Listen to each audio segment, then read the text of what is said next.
Good morning, friends. Hope you all are doing well. So, let's start with a new chapter, that is desktop publishing.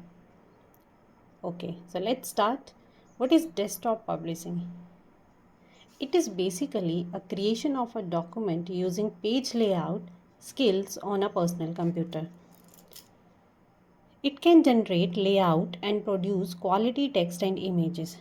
Means desktop publishing होता क्या है कि हम लोग क्या करते हैं, इसमें हम लोग वेब पेजेस को क्रिएट करते हैं, ठीक है, with the help of various tools, ठीक है। डिज़ाइन करना, लाइक आप अपनी फ़ोटो को आज की डेट में एडिट करते हो, ठीक है, by using your mobile phone. So या फिर किसी पेज को डिज़ाइन करना, वो सारा का सारा किसके अंदर आता है, that is include under the desktop publishing. अब कौन कौन सी टर्मिनोलॉजी जो हम यूज़ करते हैं, DTP is a short form of desktop publishing. Electronic pages बनाने के लिए हम लोग इस टर्मिनोलॉजी का यूज़ करते हैं। ग्राफिक डिज़ाइन स्टाइल के लिए टर्मिनोलॉजी का यूज़ करते हैं। मास्टर पेजेस बनाने के लिए टर्मिनोलॉजी का यूज़ करते हैं। वेब पेजेस बनाने के लिए टर्मिनोलॉजी का यूज़ करते हैं।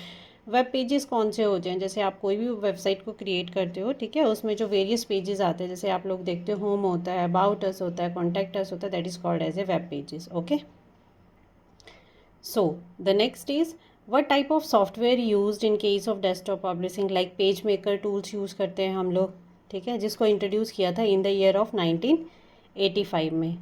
अपार्ट फ्रॉम दिस फोटोशॉप होता है, फोटोशॉप कब इंट्रोड्यूस किया था, 1988 में। ओके, कॉरल ड्रो आ गया। ये सारे के सारे क्या हैं, that is the software that is used in the case of desktop publishing. Apart from this nowadays so many AI tools are available, like black box AI, and so many apps are also free of cost. Apps are also available to edit image, to create a web pages. Okay, so आज की date में बहुत सारी चीज़ें हैं जो बहुत easy हो गई हैं। किसी भी चीज़ को मॉडिफाई करना, पहले क्या होता था, किसी इमेज को एडिट करना था होता था, या कोई फॉर्म ही भरवाना होता था, आपको किसी भी गवर्नमेंट सेक्टर में अप्लाई करना है तो आपको क्या जाना पड़ता था, साइबर कैफ़े जाना पड़ता था।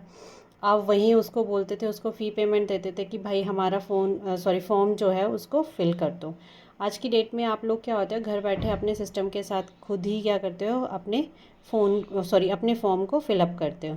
रीज़न क्या है कि कि आपको इमेज को कैसे क्रॉप करना है, कैसे उसको रिड्यूस साइज़ में लेके आना है, उसका रेजोल्यूशन कितना कम करना है, कैसे आपने अगर इमेज को है किसी पर्टिकुलर साइज़ में फ़िट करना है, सिग्नेचर को किसी particular size according to the form में जो मेंशन है डायमेंशंस, उसके अकॉर्डिंग उसको बनाना है, तो आप इजीली उसको बना सकते हो, ठीक है। So that is beneficial. अब इस सब पर्टिकुलर चैप्टर से किस तरीके से क्वेश्चन आ सकते हैं, जैसे इमेजेस बेसिकली किस चीज़ से बनी होती हैं, विच इज़ ऑफ पिक्सल से, ठीक है। ये I think 2 January in JOIT 2021 का क्वेश्चन था कि images are made up of pixels. So next is MPEG. What is the full form of MPG? MPEG is Multimedia and Picture Expert Group. Okay. So next is SVG. What do you mean by SVG? SVG क्या होता है, vector graphics format होता है, ठीक है। Vector graphics को save करने के लिए हम SVG का फॉर्मेट यूज़ करते हैं। The next is DPI. DPI means what, DPI means dot per inch. These are the 4 question that are asked in the last 3 to 4 years examination, ठीक है। तो इस तरीके से इस चैप्टर से basic this type of a question will ask. So if you find any doubt then please do let me know in comment box. Hope you like my video. Please do like, subscribe and share my channel. Thank you.